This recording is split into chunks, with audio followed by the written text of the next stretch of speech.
Elio was released in 2025 and was directed by Adrian Molina. It tells the story of a kid named Elio who has a very big imagination, and then he ends up in the Communion verse where he starts to make friends with aliens, and he's also on a journey of discovering who he truly is. The trailers for Elio for me looked kind of mid, to be honest. They made the film it looked okay, but it just looked kind of average. It didn't really look like my cup of tea. The visuals looked nice, but the plot and all just wasn't really that appealing to me. But I still said to myself, you know what, when it comes out, I will go see it, give it a chance and see what it's like. And I do want to dedicate this review to my great friend Dara Doherty, because he was really excited for this movie. I believe it was in his top 5 anticipated movies of the year. So before I begin the review, I want to dedicate it to Dara. And so today, after seeing Elio for myself, I have to say I really enjoyed it. I had a lot of fun with this movie. The storyline was really good. It was really heartwarming. It was very charming. I really enjoyed the messages, the lessons, and the themes. I think they were executed very well. There's a lot of heart in the movie. There's a lot of very sweet moments. And I think overall, the storyline has a lot of good heart to it. There's also a good journey. There's some very funny jokes. Some jokes I did feel were a little bit awkward, but I feel for the most part, the jokes were genius. A lot of the jokes genuinely made me laugh. I wasn't expecting the movie to make me laugh, but I was so surprised. The comedy, I think, is one of the best aspects of the movie.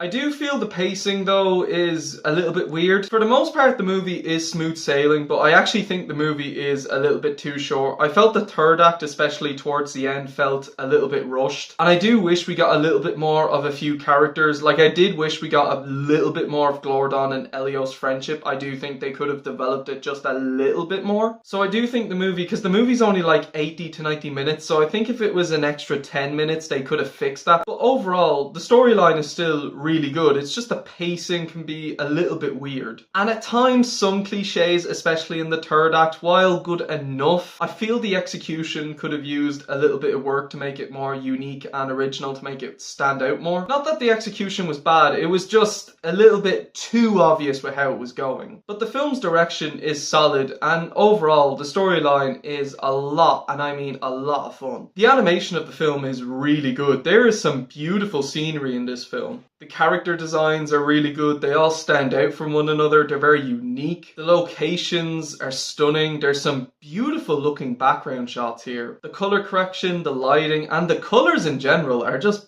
beautiful. It's a very vibrant looking movie. So the animation is absolutely fantastic and definitely one of Pixar's best looking movies. And the film's characters are very well written. Elio was a very well written protagonist. I liked his journey and how his personality was written. I also really enjoyed his bond with Glordon. Glordon was a fun character. He was really funny and so lovable. I really liked his bond with Elio, and I enjoyed seeing them interact and how they bounced off one another. Elio's aunt was pretty good too. I enjoyed her relationship with Elio, and I felt it was very well written. It is quite cliche, but I think the execution of it is pretty well done. The villain Lord Grygon was pretty good too. I think he was very entertaining and a lot of fun to watch. His dynamic with the other characters went in a very interesting direction too, although I do wish he had a bit more screen time, but I still thought he had a lot of impact on the story, but I just wish we got a little bit more of him. But for who he is very entertaining. Even though I do wish with some characters they just could have used a little bit more screen time, but I also like how with the more minor characters, I really like that despite them being more minor to the plot,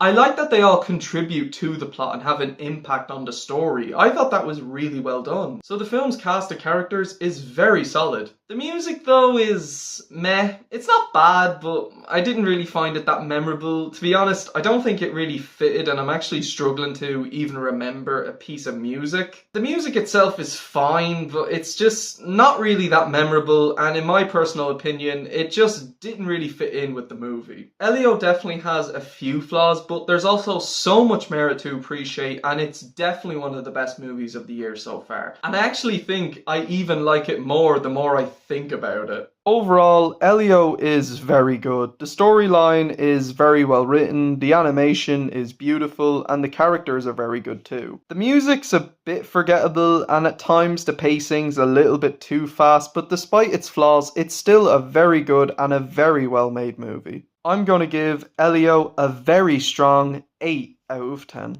So yeah, it's a really good film and definitely worth seeing during the summer. Summer 2025 is off to a very, very good start. So that's it for my review of the new Pixar movie Elio. Let me know what you guys think of the film in the comments section below. Thank you all so much for watching, guys. Stay tuned for the next video, and until then guys, take care everyone, and skidoosh.